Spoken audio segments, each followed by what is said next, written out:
chào quý vị đang đứng trước chúng ta, đó là mục sư Ihenie. Thì thưa mục sư, tên tuổi của luật sư có lẽ là trong cái mục sư là trong cái thời gian vừa qua liên quan đến vụ án Đắk Lắk đó, thì báo chí trong Việt Nam thậm chí là cũng nói nhiều về tên của mục sư nữa. Thì cái điều đó nó có liên quan gì thưa mục sư? Tôi thì không biết cái gì, là tất cả là họ nói là cái ngày 11 tháng 6 đó, nó chụp đài TV của Đắk Lắk, nói là tôi ở Đắk Lắk, cho nên đó là cái vu khống.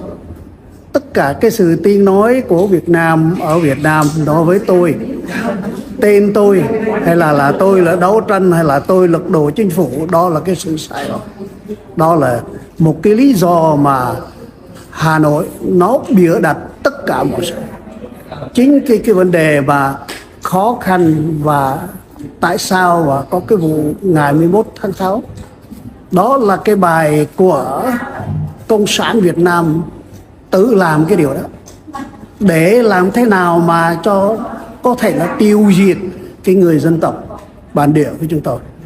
Ví dụ mỗi người đi về Việt Nam họ cũng hỏi và điều tra hỏi tên tôi hay là tên của ông nào cái gì ở tại này là đấu tranh hay là cái gì, xong cái đó thì nói cho người ấy bây giờ có làm việc cho chúng tôi không, tôi cho tiền, hay là trở được đi lại về Việt Nam với sự tự do.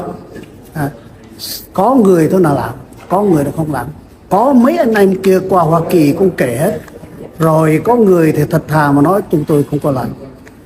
Vì vậy thì có người từ Hoa Kỳ về Việt Nam như là Isonia đi, và mình cũng không biết là người đó là ở đâu. Không phải là trong tổ chức của mục sư hả? Không có. Và sau khi đó đi về Việt Nam, nghe nói là nó trở lại từ Việt Nam ở đây, nghe nói là nó gặp một hai người và người đó chỉ có là người mát thôi.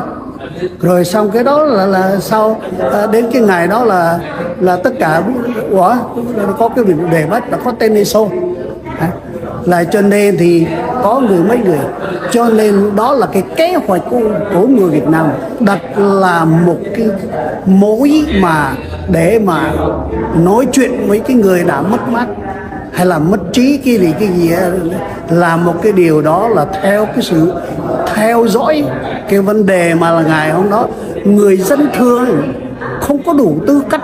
Tại sao mà có quần áo rầm rì, tại sao mà có xe của bộ đội đi đánh tại cái chiếc quân nữa, mà tại sao mà tôi cứ hỏi, nếu là một người nhà chính trị, ví dụ ai mà đi ngu chỉ có là đi đánh 2 xã, chỉ có là vỏn vẹn là 10 người 20 người, đằng kia thì mấy triệu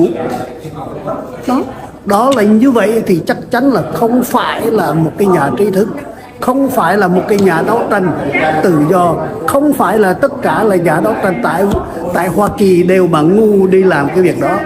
Là cho nên đó là cái sự bịa đặt, và cái dẫn chứng là đó là cái kế hoạch của Cộng sản tại Việt Nam tự làm gây chuyện. Cho nên thì bây giờ thì nói là phản động. Cho nên cái điều đó là tôi thẳng thắn là chúng tôi tại Hoa Kỳ, tất cả cộng đồng người thường, mục sư hay là tất cả người chúng tôi hay là người đấu tranh vì nhân quyền, chúng tôi không biết điều này. Chỉ có là điều này theo cái sự bịa đặt hay là một cái dây nối liền của Hà Nội, kế hoạch của Hà Nội trong công việc cái gì mà giết dân tại Việt Nam, đó là cái kế hoạch Hà Nội từ tại. Vâng, thưa mục sư, thì cái việc hoạt động đấu tranh nhân quyền liên quan đến tôn giáo đó, thì vừa rồi ở phía Việt Nam họ cũng có nhân qua cái vụ Đắk Lắk thì họ đưa hai cái tổ chức về người thượng, thì trong đó thì đa phần là những người thượng đi theo hoạt động tôn giáo làm Tin Lành. Thì như vậy thì trong cái tổ chức của mình ngày hôm nay đó có một cái sự kết nối hay là bảo vệ những cái hội đó hay không thưa mục sư? Đối với cái vấn đề mà tổ chức hai người đó, đối với tôi là một người luôn luôn nói về cái sự tự do tôn giáo. Tôi không có biết là cái sự tổ chức đó như thế nào, mà không liên hệ. Vì cái lý do mà như vậy vì tôi không hiểu mà tôi không biết, mà không có nghe cái sự tổ chức đó như thế nào. Nhưng tôi tin như thế này, ai bị bắt bớ đánh đập thì người đó họ có quyền nói là đánh tôi thì tôi sẽ xứng chứ, đau mà. Mỗi người nữa được ra ý kiến, là cái phát ngôn như là Y Quynh đã tổ chức là cái tổ chức là đấu tranh công lý cho người thượng. Dạ. Họ có tấm lòng, vì họ đi chạy nước ngoài để mà tạo sống, để cái sự sống còn có thể rằng là như thế nào, nhưng mà có tôi được là bị đàn áp là tôi phải nói đó là cá nhân một, họ có cái sự đấu tranh, họ có cái sự tổ chức theo cái sự yêu cầu của 2-3 người, đó là chính, và chúng tôi thì cũng không có dẫn cái sự tổ chức là như thế nào. Vâng, thì mục sư ngày hôm nay thì có hội của mình là hội đồng các tôn giáo Á Châu về công lý đó và hòa bình. Thì cái mục tiêu của mình là đối với chế độ cộng sản là như thế nào ạ? Tức là mình đấu tranh giải thể cộng sản, hay là đấu tranh lật đổ cộng sản, hay là mình thay đổi cái thể chế như thế nào ạ? Tôi rất là cầu nguyện. Tôi cũng đã nói chuyện trong đài Free Asia. Tôi với tư cách là mục sư, tôi thấy là Chúa yêu thương mọi người, tất cả mọi người trên thế gian, là tôi rất là khuyến khích. Chúng ta đã thấy rồi 49 năm hay là hơn đó, chế độ cộng sản đã thực thi một cái chế độ mà cứ luôn luôn đàn áp. Tôi chạy trong rừng là tôi sợ. Wow. Tôi không phải là tôi biết chính trị. Năm 75 họ đứng ở Việt Nam, tôi thấy rồi, các dân vẫn đã thấy rằng họ chỉ có tàn bạo giết dân, tôi chạy.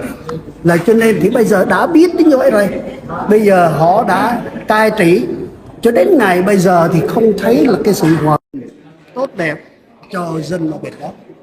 Họ có thể thay đổi là chính trị, chủ trương, tham vọng, thay đổi là chủ trương chính trị để bảo vệ nguyện vọng của dân tộc sống tại Việt Nam. Có phải điều đó nó tốt không?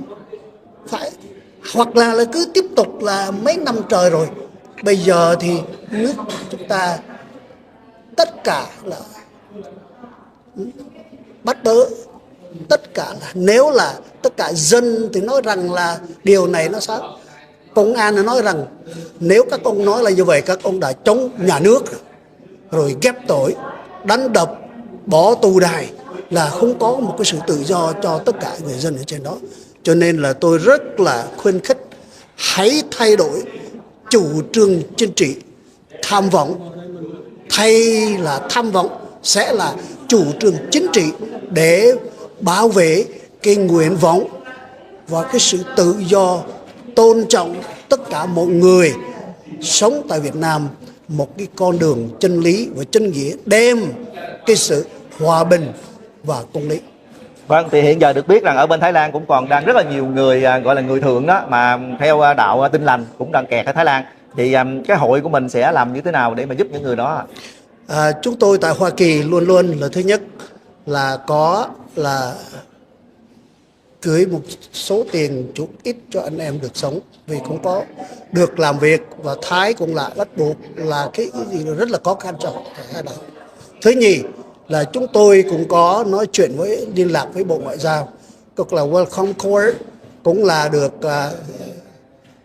kêu gọi tất cả mọi người đóng góp, vì mỗi cái gia đình là như vậy, là phải mỗi người case resettlement là 2.400.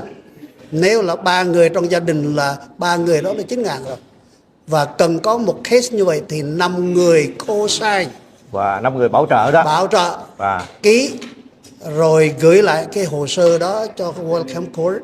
Rồi mình mong rằng, nhưng mà đã chúng tôi có làm, nhưng mà cho đến khi ngày bây giờ thì cũng đã gửi rồi tất cả hồ sơ tại Bộ Ngoại giao, cũng chưa được, chưa có thấy là giải quyết cho họ case nào được qua Hoa Kỳ. ông có thể cho biết là cái số lượng người hiện giờ đang kẹt ở bên đó là bao nhiêu người không ạ? Và có kêu gọi đồng hương hỗ trợ gì không ạ? Dạ, đã có case của chúng tôi đã làm được 812. Wow, và vẫn còn là người thượng đó hả? Là người thượng, và người thượng, người Khmer Krom, là cũng là như vậy. Và hơn 2.000 là không đếm là một người Hơ Mông, người Tin Lành ở bên Hơ Mông, người Khmer Krom nữa, là cho nên thì cũng hơn mấy ngàn, 1.000, 2.000 một người đang kẹt ở trong đó. Vâng, hồi nãy thì mục sư cũng có nói rằng mục sư đi vượt rừng gì đó. Thì mục sư có thể là chia sẻ một chút về cái hoàn cảnh lúc đó như thế nào để cho khán thính giả biết ạ? tôi xin nói rằng là tất cả chúng tôi là người Thượng. Dạ. Dega là người bản xứ. Chúng tôi là phong tục của chúng tôi là con của Đức Chúa Trời. Theo cái sự thờ phượng chưa có các vị giáo sĩ và giám mục từ nước ngoài nó đến. Nếu đau ốm, nếu cầu nguyện chúc phước nhờ cái huyết của con vật, ví dụ là gà, cái huyết của gà, cái huyết của bò để cầu nguyện và thờ phượng. Sau khi cái ông bà giáo sĩ nó về, nó nói rằng các ông tin Chúa cũng là như chúng tôi tin Chúa, nhưng mà chúng tôi tại Hoa Kỳ không có nhờ cái huyết cái con vật nữa, là có huyết của Đức Chúa Giêsu, là cho nên tất cả chúng tôi là người dân tộc, người bản địa trở về theo cái sự thờ phượng của từ Hoa Kỳ, từ Pháp, là cho nên thì cái ngày hôm nay là cái vấn đề đạo Tin Lành là chúng tôi là đều là người theo đạo Chúa. Đó là cái phong tục bản tánh hay là con người, cái dân người thiểu số của chúng tôi, người bản địa của chúng tôi. Cho nên thì đó là chúng tôi là con của Đức Chúa Trời, là phong tục tập quán và tất cả cái sự thờ phượng tin cậy Đức Chúa Trời là Thượng Đế của chúng tôi. Vâng, thì một chữ chia sẻ một chút về cái việc vượt rừng đó. Năm đó là năm mấy à? Tôi vượt rừng là cái ngày tháng 3 ngày mùng 10 là cái ngày Cộng sản nó đánh Việt Nam, nhưng mà nó đánh Ban Mỹ Thuật là đầu tiên. Trong giờ phút đó năm 75, đó là tháng 3 ngày mùng 10 năm 75. Cho nên trong giờ phút đó là tôi rất là sợ, vì tôi cũng là con nuôi của ông bà giáo sĩ. Rồi cho nên thì gặp ông bà giáo sĩ nói là tôi thì người Mỹ nên họ bắt để họ trở về đây, còn ông thì cũng phải đi tù. Là cho nên thì tôi sợ, tôi phải đi chạy ở trong rừng để với anh em, với họ là cái người Thượng đã với nhau cái biệt kích quân của người Mỹ là Greensbury, là xong khi đó thì họ không có dám ở trong rừng, ở trong buồng, họ chạy 10.000 nó chạy đi trong rừng. Rồi là tôi là ở chung với họ và rao giảng Tin Lành, thờ phượng Chúa và tất cả. Đó là cái công việc của tôi ở trong rừng. Wow. Và mục sư có nói là mục sư là người Dega đó, thì vừa rồi cũng có những cái thông tin họ nói rằng việc thành lập lại nhà nước Dega hay là họ gán ghép cho một số những cái hoạt động tổ chức gì đó liên quan tới lập lại nhà nước Dega gì đó, thì cái điều đó như thế nào ạ? Cái vấn đề nhà nước Dega đó là cái sự mà ước vọng, là chúng ta không muốn là một cái sự để đàn áp cái gì bên ngoài. Nhưng mà cái vấn đề quan trọng là tôi không có tin là cái vấn đề đó có thể thành công tất cả mọi sự. Rất là tốt cái ngày hôm nay chúng ta rất cần nói về cái vấn đề hãy lấy cái sự chế độ nào đã bắt bớ, đã đánh đập, đã không có tôn trọng cái cuộc đời của người bản xứ, và tất cả chúng ta đều là nạn nhân của Cộng sản, để cho cái sự chế độ đó nó không còn, để người dân của chúng ta, người Kinh, người Thượng, chúng ta thờ phượng theo cái tín ngưỡng chúng ta. Ví dụ cái khu của người Tin Lành, cái khu của người Phật giáo, cái khu của người đó, họ có thể ở chung với nhau thờ phượng theo cái tôn giáo tín ngưỡng của chúng ta. Đó là tôi mong rằng về tương lai sự sống của nước Việt Nam chúng ta được có cái sự bình an trước khi Chúa tái lâm. Vâng, ông vừa nói là thành lập một cái nhà nước Dega là tốt, thì ông có thể nói rõ hơn là nó tốt như thế nào cho những người Thượng Dega? Nếu chúng ta có thể tốt, ví dụ là chúng ta có tự tin bản thân của chúng ta, người anh em người Kinh ví dụ đã có cơ hội đã cai trị hay là giúp trong cái guồng máy của chính quyền. Bây giờ nếu là trong cái kỳ này, bây giờ theo cái sự thông hiểu với nhau, bây giờ thì đây là kỳ này các ông đã đủ cái sự hiểu biết, khả năng bây giờ cho các người địa bản xứ có quyền, không riêng mà người Thượng Dega, nhưng mà cả người bản xứ, cho họ có quyền tự trị cái nơi sinh sống của họ. và sống chung với anh em tất cả cái người được sống trong cái một đức tin cùng chung nhau tại nước Việt Nam.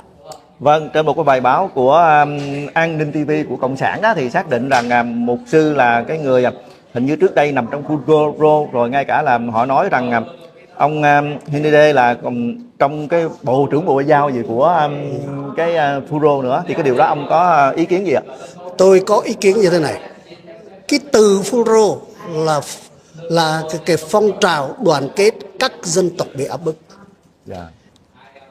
Năm 92, tất cả phong trào bị áp bức Phunro đã đầu hàng. Họ đã đóng báo chúng tôi đã về Hoa Kỳ hết rồi.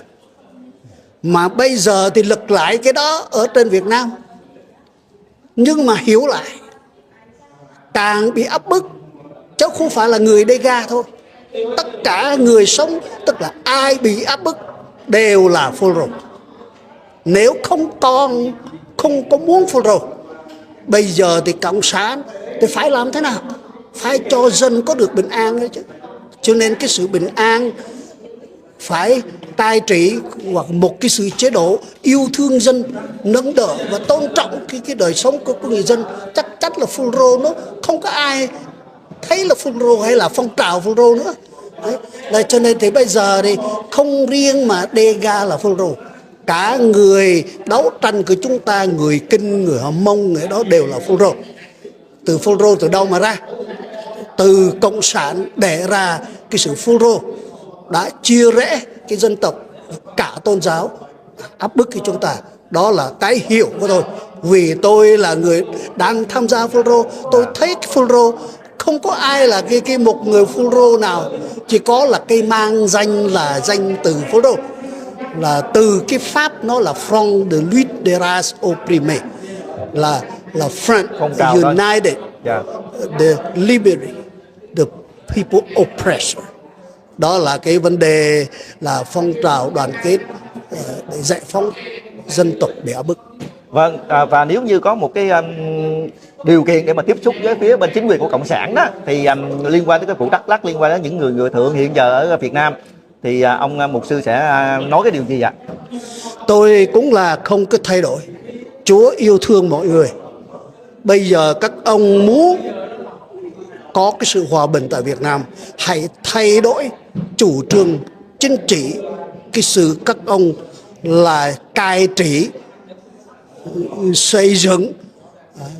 Đã có cái vấn đề tốt, có không phải là cũng tốt, nhưng mà cái đó là để như là cái bù nhìn. Nhà thờ chỉ có là nhà thờ ở xây cất ở thị xã này kia, còn ở ngoài cái kìa, cái làng xa làng xôi đấy, là không có cho đạo, là phải từ chối đạo. Cho nên vẫn còn có cái nơi nhóm ở trong nhà, tại nơi đó là vấn đề. Là cho nên thì đừng có sao mà cứ làm như vậy. Để nếu là thật lòng như tôi không phải là người chính trị, tôi là người mục sư giảng chân lý của Chúa Giêsu. Là cho nên thì tôi thấy cái gì mà tôi nói cái gì, chứ không phải là tôi nói là với tư cách là tôi ghen ghét người, mà tôi nói với cách là xây dựng để chúng ta có thể là tôn trọng, có cái sự bình an và hòa bình với nhau. Thưa ông, nếu như cái vụ án mà Y Quỳnh và Bơ Đắp á, mà ở bên Thái Lan họ xử mà bị trục xuất về Việt Nam, thì hội mình sẽ làm cái gì, mình có yểm trợ để mà chống án cái bản án đó không thưa ông?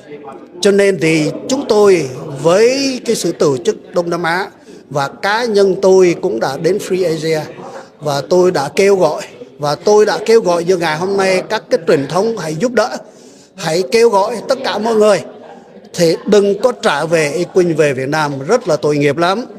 Vì chính phủ Việt Nam còn cái chế độ đàn áp, cho nên không có ai tin là mà cái gì lời nói như vậy.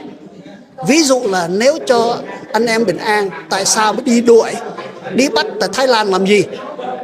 Cho họ, vì họ còn sống chứ có là vài ngày thôi. Là cho nên thì không phải là hay là bắt một sự Y Quỳnh để giết Y Quỳnh. Có cái gì là sẽ mang cái gì tốt đẹp cho người Việt Nam mình không? Đó là ví dụ là như vậy. Các cái chính phủ cộng sản đều phải hiểu cái vấn đề đó. Là cho nên thì không muốn cái sự mà có như vậy tiếp tục. Cho nên hãy thay đổi một cái chính sách cai trị tại Việt Nam, phải bảo vệ cái nguyên lợi chính và tôn trọng cái người bản xứ và tôn trọng tất cả cuộc sống của nhân loại, của người Việt Nam nói chung. Là chúng ta đó là cái ý kiến của tôi. Vâng, rất là cảm ơn ông chia sẻ ngày hôm nay, và mời ông có cái lời kết và có cái nhắn gửi gì đối với cộng đồng người Việt ở hải ngoại không ạ? Dạ, cho nên từ ngày hôm nay tôi kêu gọi tất cả cộng đồng ai đã bị là người đi tìm tự do, đã bị là người cương bạch của Cộng sản, hãy đứng lên kêu gọi cái sự hòa bình cùng nhau, và cái người chính trị hướng dẫn theo cái con đường chính trị, cái người ở đây như thế nào. Và chúng ta ở trên Hoa Kỳ cái ngày hôm nay, Tổng thống Hoa Kỳ là Tổng thống của chúng ta, Quốc hội Hoa Kỳ là Quốc hội của chúng ta. Cho nên thì chúng ta nhờ cái nước Hoa Kỳ là nước của chúng ta, Tổng thống của chúng ta có quyền hơn tất cả để giúp đỡ là người đi tìm tự do cho Việt Nam đấu tranh chung, và làm thế nào đấu tranh chính trị của chúng ta thắng và chính trị đi tìm tự do cho Việt Nam. Vâng, rất là cảm ơn ông đã chia sẻ ngày hôm nay, và xin chào ông ạ. Xin chào.